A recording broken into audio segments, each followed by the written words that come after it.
Um café irreverente. Conversas sem tabus, com Andy Wagner e Nuno Batista. Andy, bem-vindo aqui novamente ao nosso café. Não, bem-vindo tu. Bem-vindo. Já tinha saudades de tomar café contigo. Bem-vindo tu. Olha, vamos voltar ao mesmo esquema? Sim, vamos Okay. lá. Estamos aqui Vamos agora. tirando, tiro eu, tiras tu. Claro, Okay. Posso tirar eu?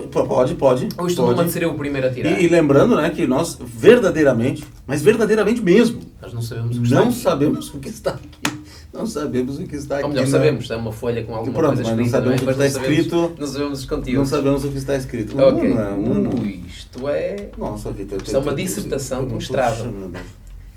Então, Não, vocês acham que as leis de proteção a homossexuais, assim como outras leis de proteção a minorias, por si só, não é uma forma de discriminação? Ou seja, ao invés de resolver, pode alimentar ainda mais o preconceito? Andy, o que é que parece? Tu queres que eu comece com isso? Bem, talvez aqui nós pudéssemos enquadrar a questão da discriminação positiva, aquela chamada discriminação positiva, quando uma certa minoria, por razões culturais, isso é tão óbvio, né? Isso é tão óbvio. Por razões culturais, por razões, enfim, etnias pequenas que num determinado país, né, judeus, por exemplo, se não ou ciganos, ou qualquer coisa, são etnias pequenas que desaparecem, têm suas necessidades todas, né, eliminadas, porque ficam no mar da maioria, e às vezes sofrendo uma violência muito grande, né? Não só a questão da comunidade LGBT, mas pronto, minorias religiosas. Sim. O que será, por exemplo, agora no Brasil, com o avanço do movimento fundamentalista religioso em relação às religiões de matriz africana, se não houver uma instituição que interfira nisso e proteja, não é? Como é que vai ser? Mas é óbvio. E primeiro, não me parece que o resultado histórico disso é trazer discriminação. Sim. Ou seja, o fim da discriminação, do meu ponto de vista, é proporcional ao grau de visibilidade. Sim. Né? Então, uma vez que essa visibilidade, muitas vezes protegida por lei, ou até determinada por lei, vai fazendo com que esta minoria, que em princípio ninguém nem sabia que essa minoria existia, ou qualquer coisa assim, começa a ter visibilidade e automaticamente, no primeiro momento, normalmente, há uma reação, né? Aquela reação natural, a algo diferente que ali começa a surgir. Essa visibilidade torna-se suficientemente equânime em relação aos demais, então há um processo aí de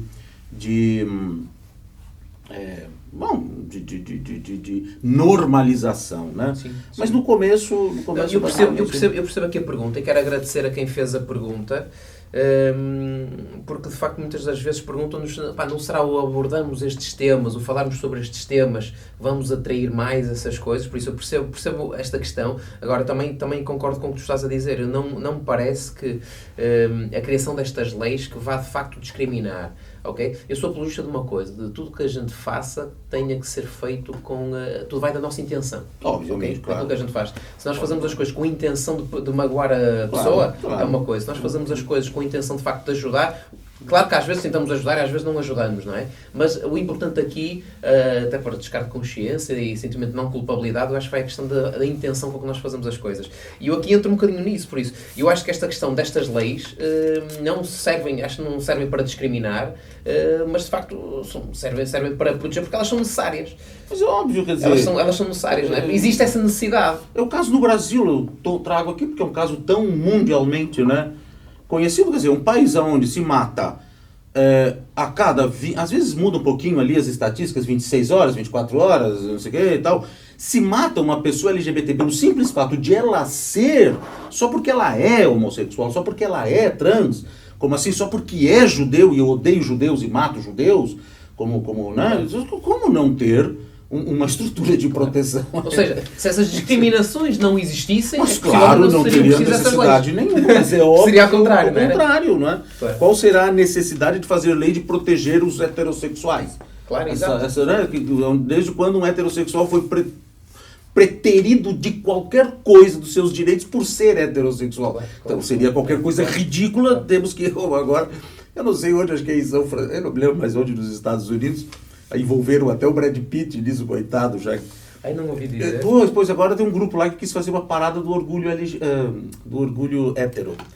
Tá difícil ser hétero. Tá ficando difícil, velho. Sério. Mas pronto. Eles queriam usar o Brad Pitt para... Claro, aí colocaram o Brad Pitt Okay. de garoto propaganda, ele processou, né? Claro, óbvio. Mas no Brasil já teve isso, né?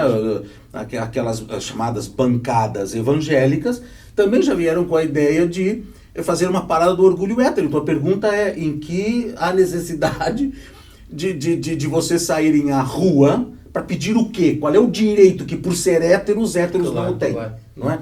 Então, quer dizer... A não ser que sejam pessoas que sejam héteros, sendo discriminadas por não terem esse género de festas. Sendo que esse género de festas, essas pessoas héteros podem ir às festas. Quem vai às festas, não é? Claro. Nós podemos ser héteros, podemos ir às festas. É livre, não é? E até deveríamos. Claro, mas agora já começa até a ser assim. Para desmistificar agora já algumas até começa a ser assim. é? A quantidade de pessoas que, na verdade, não estão ali porque simplesmente vão por apoio. Claro. Né? Enorme. Apoio mas por gostarmos, por... Um terço mais ou menos. Em certos lugares não, mas em lugares onde... Na Europa mesmo, ou mesmo no Brasil, como São Paulo, claro que um terço daquelas pessoas que estão ali porque simplesmente apoiam, né? Não é porque sejam pessoas LGBT, até porque tem muitas famílias ali junto e tudo, né? Com crianças e tudo mais, né? Mas basicamente é isso. Então, só concluindo aqui, obviamente que do meu ponto de vista, claro que não, né? Claro que não. Eu não sei se vale a pena aqui trazer aquela questão, porque é exatamente isso. Tem um ator, todos devem conhecer certamente, Morgan Freeman. Sim. É um homem espetacular, mas tem uma coisa que eu abomino no ponto de vista dele, né? Que enquanto nós tivermos dia da não sei o quê, disso, dia daquilo outro, né? Nós vamos continuar.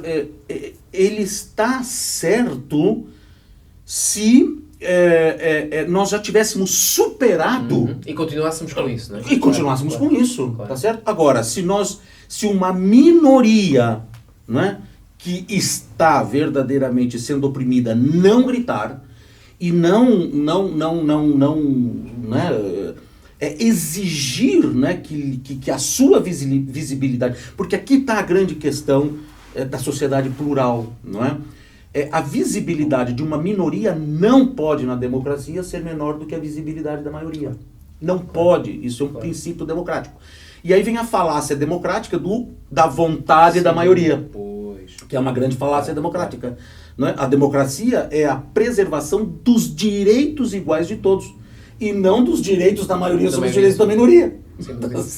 A questão é que a teoria muitas vezes é uma coisa, mas depois na prática, claro. São muito bons a fazer as teorias, não é? Claro, depois depois em prática, claro, as coisas são diferentes. E tocaste numa coisa muito engraçada, para finalizarmos. Isso já me aconteceu, sabes? Dessa questão de estar a dar aulas sobre essa questão da homossexualidade até em pessoas mais séniores, e de no final virem falar comigo e dizer: professor, não acha que por estar a abordar esta questão vai estar a dar mais ênfase a esta questão? Mas entramos por aí. Eu vou ser franco nisso. Eu acho que aqui...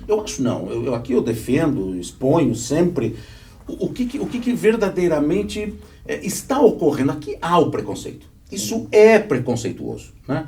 Existe preconceito, sim, porque, queira ou não, tu percebes que essa sensação de que tu não achas que falar disso vai trazer mais preconceito, quer dizer... Já está sendo um preconceito isso, não é?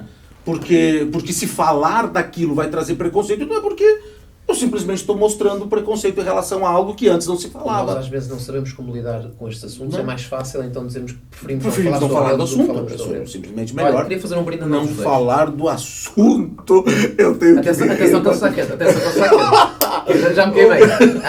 A nossa. Um café irreverente. Conversas sem tabus. Com Andy Wagner e Nuno Batista.